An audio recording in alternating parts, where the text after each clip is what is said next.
Graça e paz, meu irmão, gratidão damos a Deus pela oportunidade de eu me reunir a você para meditarmos na palavra do Senhor e buscarmos nele a nossa segurança, a nossa direção, a sabedoria, o entendimento e, assim como Salomão disse, a capacidade de tomar decisões, mas no caso de Salomão um pouquinho mais profundo, já que ele queria uma capacidade para julgar. E julgar não é muito a nossa linha, o julgamento ele provém do próprio Senhor, mas quando nós estamos numa posição de autoridade, né, sobre a vida de pessoas, sobre condição, sobre liderança, esse julgamento às vezes se faz necessário. A palavra do Senhor nos instrui sobre julgamento, né, nos alertando, nos exortando no sentido de não julgarmos uns aos outros, mas devemos sim estar atentos para julgar as atitudes, julgar aquilo que foi feito. Mas certamente se entrarmos na seara das intenções, do porquê, como se construiu aquilo no coração daquele indivíduo para confirmação ou para transformação de um pensamento num ato e uma atitude, certamente nós não teremos a capacidade, né, a possibilidade de fazer uma imersão correta, haja vista que essa capacidade, esse dom, essa habilidade, essa, vamos dizer assim, essa transcendência está no próprio Deus, no sentido de que ele tem possibilidade real, ele tem a certeza que ele pode sondar o íntimo do teu coração, coisa que nem mesmo você ou eu temos para a nossa vida prática. Hoje, dia 11 de dezembro de 2024, vamos continuar nossa sequência de meditações, nossa caminhada de meditações nesse ano de 2024. Creio eu que até aqui, como diz aquela frase bíblica, até aqui nos ajudou o Senhor e nos ajudou mesmo. Porque acredito, creio que do dia 1º até hoje, 1º de janeiro até hoje, eu não devo ter falhado um único devocional. Isso é uma bênção que provém de Deus. Já teve dias que eu consegui fazer o meu devocional já por volta de 11 horas da noite. E eu, por hábito, faço nossos devocionais ali por volta de 5 da manhã. Tá certo? Hoje já são 6 horas da manhã e vamos meditar no livro de 1 Reis, capítulo 12, e o versículo 4. 1, 2, 3, 4. E está escrito: teu pai agravou o nosso jugo, agora, pois, alivia a tua dura servidão de teu pai e o seu pesado jugo que nos impôs, e nós te serviremos. Quando nós voltamos, ou vamos ver, por exemplo, a ascensão do rei Salomão ao trono, o interessante quando o rei Salomão é elevado a rei e busca em Deus a sabedoria ou a capacidade de julgar, o texto bíblico nos conduz que o povo era muito alegre, o povo muito satisfeito, que Salomão ele transfigurava praticamente um rei beirando a sua perfeição. Então a gente não tem ali dentro daquele texto que Salomão trazia sofrimento ao povo. Pelo contrário, o povo era um povo tomado de alegria. Mas Salomão, na condução do seu reinado, foi, de alguma forma, um homem sábio. A gente sempre tem que ter isso na nossa mente, um homem sábio, um homem de maior sabedoria que nós já tivemos. Ele vai se perdendo um pouquinho e chega, né? Então, Salomão é levado a rei após a morte do seu pai, e chega aqui, já no finalzinho, após a morte do próprio Salomão. Antes, Deus levanta homens, né? Homens contra Salomão. Isso nós vimos no nosso devocional de ontem. E entre os homens levantados, há um homem que foi levantado com uma finalidade de assumir o trono das tribos de Israel. Só que no coração de Deus, na vontade de Deus, as tribos seriam divididas em duas partes. Uma seria governada por Jeroboão, né, servo, porque Deus disse que levantaria um servo da casa de Salomão contra o próprio Salomão. E por amor, por aliança, apesar de por diversas vezes ser dito aqui no processo que se eles permanecessem nos estatutos, nos mandamentos, no cumprimento, na obediência do Senhor, aquilo lhes seria garantido o trono perpétuo, né? Sobre os descendentes de Davi ocupariam o trono perpetuamente. Mas Salomão assim não faz. E o interessante é que quando o Jeroboão recebe do profeta Aías o direcionamento, né, que ele vai ser levado à condição de governante das tribos de Israel, nós vemos lá em 1 Reis, no capítulo 11, versículo 31, que diz assim: e disse a Jeroboão: toma para ti os 10 pedaços, porque assim diz o Senhor, Deus de Israel: eis que rasgarei o reino da mão de Salomão, a ti darei as 10 tribos. Então aqui o profeta fala para Jeroboão, e mais na frente vai se confirmar aquela regra sobre obediência, sobre estar nos estatutos, ele também seria confirmado. Ou seja, todo mundo que assume o trono que Deus levanta, ele dá essa orientação e todo mundo peca contra si. E Jeroboão fugiu, Salomão morre, e agora o povo de Israel vai se apresentar diante do rei Roboão, do novo rei, pedindo agora uma nova situação. Um rei que trazia alegria ao seu povo, como a Clara disse, o povo está clamando por piedade, está clamando para que o jugo, que o fardo seja aliviado, já que o rei Salomão estava exigindo muito, principalmente tendo em vista, por exemplo, a cultura, o luxo, que ele começou apenas com o templo, do templo estendeu para o seu reino, e aí, e também pelas próprias obras, e a pessoalidade começou a tomar e fazer com que os impostos fossem cada hora mais pesados. E esse povo vai clamar. E vem a grande diferença. E quando a gente está num desafio para tomar umas decisões importantes, agora que a gente está falando de impostos, impostos são rendas, é rendimento, é dinheiro, e dinheiro é o que faz a gestão da vida, né? Vamos dizer assim, a gestão da condição das necessidades da vida. E aí ninguém quer abrir mão de dinheiro.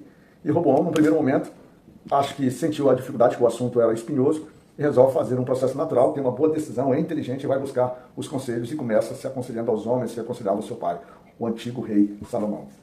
E esses homens, esses anciãos, né, a palavra traz ancião para mostrar maturidade, vivência, experiência, ou mesmo até a própria habilidade já em questões daquele tipo, aconselha o rei Roboão, ou o jovem Roboão, a aceitar e aliviar o fardo para que aquele povo, como assim o próprio povo diz, lhe servisse e eles lhe serviriam.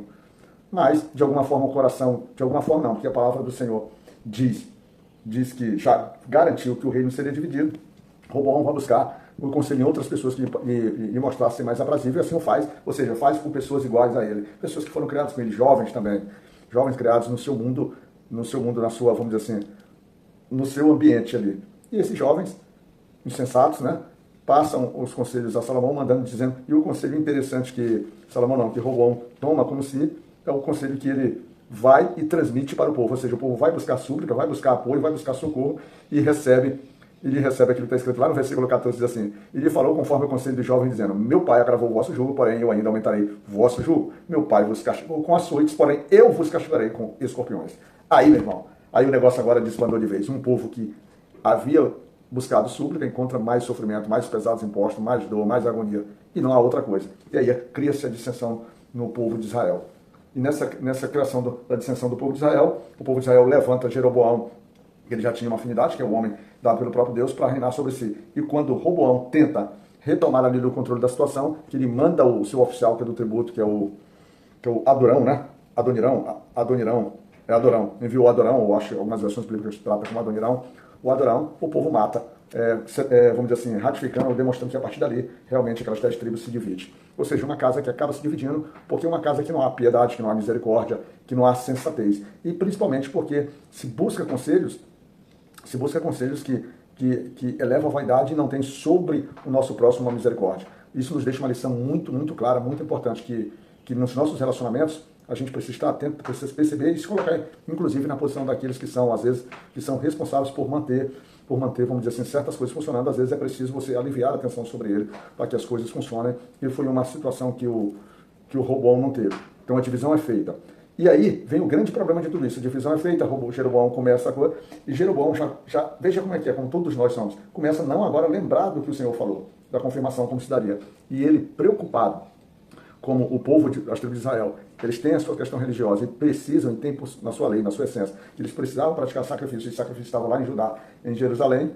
Ele levanta para si altares, levanta-se locais de adoração e levanta sacerdotes, havendo, por exemplo, um claro rompimento daquilo que está escrito lá em Êxodo 28 e também em Êxodo 3, acho 10, Êxodo 28, não lembro o versículo, em que a família de Arão deveria exercer o sacerdócio. Não, ele pega qualquer um para exercer o sacerdócio, ou seja, ele monta uma religião, ele monta uma estrutura de adoração. Só faltou praticamente colocar um Deus específico que ele coloca na simbologia de 2 bezerros. O interessante nisso é que, mais uma vez, ele vai buscar conselhos sobre isso, que é confirmado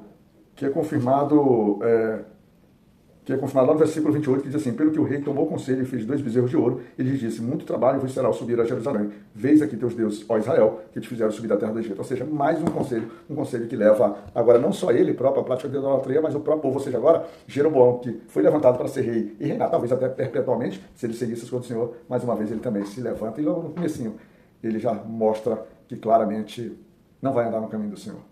E esse é o problema, e deixa uma lição muito interessante, é como quando você vem, por exemplo, se a gente for ver a religião a partir do Atos dos Apóstolos, ali da formação da igreja, que a igreja tinha uma característica e ao longo dos anos como ela vem se dividindo. Então, cada vez que eu não gosto do cerimonial, cada vez que eu não gosto, que eu estava até dizendo para o irmão, para falar a verdade, tá dentro de igreja é coisa chata, é cerimonial, é tudo ritualístico. mas a gente vai vendo que as igrejas hoje, por exemplo, elas vão criando as suas características. Um culto tem que ter um folder, tem que ter noite não sei o tal, ministério da bênção não sei o quê. Essas expressões que vão, de alguma forma, descaracterizando. E quando vai descaracterizando, uns vão se agradando, outros não, e vai se dividindo. E vai havendo essa disseção. Então, por final de tudo isso, eu quero deixar a mensagem que tome cuidado com os conselhos que você toma, quais são as fontes, quem são as pessoas, qual o nível de sabedoria, qual o nível de intimidade, qual o nível de espiritualidade, qual a maturidade cristã que ele tem, né? Qual, vamos dizer assim, a capacidade, como ele foi provado e forjado para te aconselhar. Toma cuidado, não deixe que o teu coração te leve a querer receber conselhos porque ele se sente alegre, ele se sente confortável. Às vezes o conselho ele precisa criar assim como no primeiro conselho dado pelos anciãos, às vezes ele vai te criar um conflito, porque ele vai te levar a uma mudança, de fato, até uma libertação de algum preceito que te traz na justiça de Deus. E, principalmente, toma cuidado com as divisões, como tu olha a tua, vamos dizer assim, a tua caminhada cristã, para que você não crie uma religião, uma forma de adorar propriamente tua, ou que as pessoas não criem te levando a adorar diferentemente do que diz a palavra. É o que nós temos visto diariamente. E cada um aí, eu sempre digo que você que está na sua fé, está no seu caminho, continue nele até que o próprio Deus possa te mover ou não. Ou move os outros para a tua direção, ou te move você para a direção daqueles outros, conforme a vontade de Deus. Porque no final de tudo isso está acontecendo, é importante. Tudo isso está acontecendo muito importante porque lá no versículo 15 vai sintetizar tudo isso. Por que acontecia tudo isso? Porque estava tudo Roboão não se entendendo com seus conselheiros, o povo sendo, e principalmente o povo fazendo a divisão, a dissensão, e por final Jeroboão sendo colocado sobre os reis sobre as 10 tribos de Israel por causa disso. O rei, pois, não deu ouvidos ao povo, porque esta revolta vinha do Senhor, para confirmar a palavra que o Senhor tinha dito pelo ministério de Aias, o silonita, a Jeroboão, filho de Nebate. Em resumo, Deus tem controle sobre tudo, meu irmão. Sobre a tua vida, sobre a tua casa, sobre os teus problemas, sobre as tuas dores, sobre a tua aflição, sobre o mundo, sobre os rios, sobre os mares. Deus controla tudo. Aceita isso, vive isso, te conforta nisso e te entrega completamente para o Senhor. Graça e paz, que Deus esteja contigo com tua casa, que Deus te cuide, meu irmão.